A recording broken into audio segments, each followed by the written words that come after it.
પ્રમુખ ઉપપ્રમુખ નહીં, કોઈ પણ વ્યક્તિ જ્યારે લાખો લોકોની આજીવિકાનું કેન્દ્ર હોય એવી સંસ્થાઓ પર કોઈ પણ ગેરરીતિ, કોઈ પણ ક્ષતિ બહાર આવે તો આ ભારતીય જનતા પાર્ટીની સરકાર સહેજ પણ ચલાવી લેવા માગતી નથી।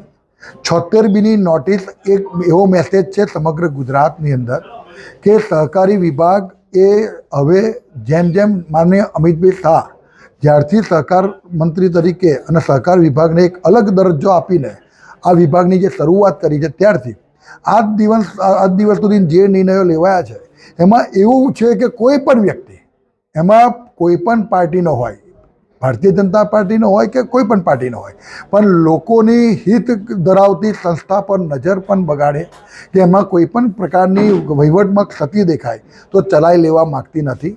13મીએ એમને ખુલાસો આપવાનો છે।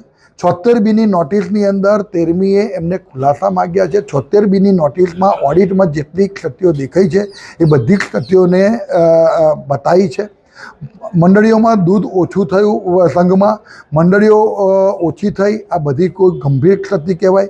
જે રીતે સરકાર પ્રોત્સાહન આપી રહી છે પશુપાલનને, તો પશુપાલનને જો સરકાર આટલું પ્રોત્સાહન આપતું હોય તો કયા કારણસર આપણી આટલી ક્ષતિ રહી જાય? આ ક્ષતિ રહેવી પણ એક બહુ મોટું આપણા માટે ખોટું કરેલું કૃત્ય જ છે।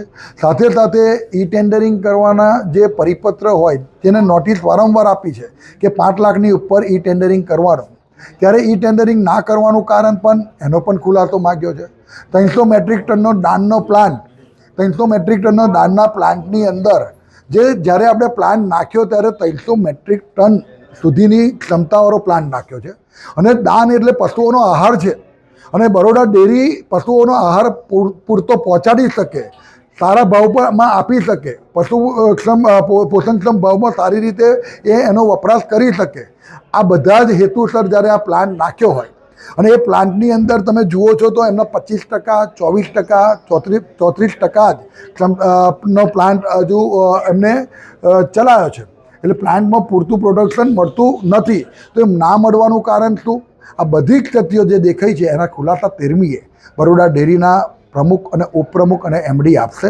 હું વિશ્વાસ રાખું છું કે ક્ષતિ ના રહે અને કદાચ પુરાવા એ લોકો વ્યવસ્થિત આપે, પણ હું માનું છું ત્યાં સુધી જો કોઈ પ્રકારની ગંભીર ભૂલો કરી હશે તો એમનું પરિણામ ભોગવવાની તૈયારી રાખે અને પરિણામ તો આપણે સૌને ખબર છે।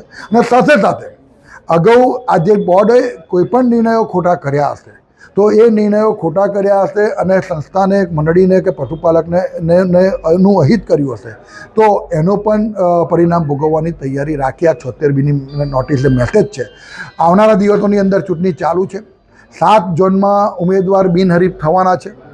પરમ દિવસે એટલે કદાચ 9 તારીખે આવતીકાલે ઓફિશિયલ જાહેરાત થઈ શકે છે બિનહરીફની, પણ 6 ઝોનની અંદર જે ચૂંટણી લડાઈ છે એ 6 ઝોનના તમામ ઉમેદવારોને હું શુભેચ્છાઓ આપું છું। તમામને કહું છું કે જે પણ તમે અહીં આગળ ચૂંટણી લડો છો એ માત્ર ને માત્ર પશુપાલકો માટે, માત્ર ને માત્ર મંડળીના હિત માટે, માત્ર ને માત્ર સંઘને સમૃદ્ધ કરવા માટે લડો, એ જ મારી અપીલ।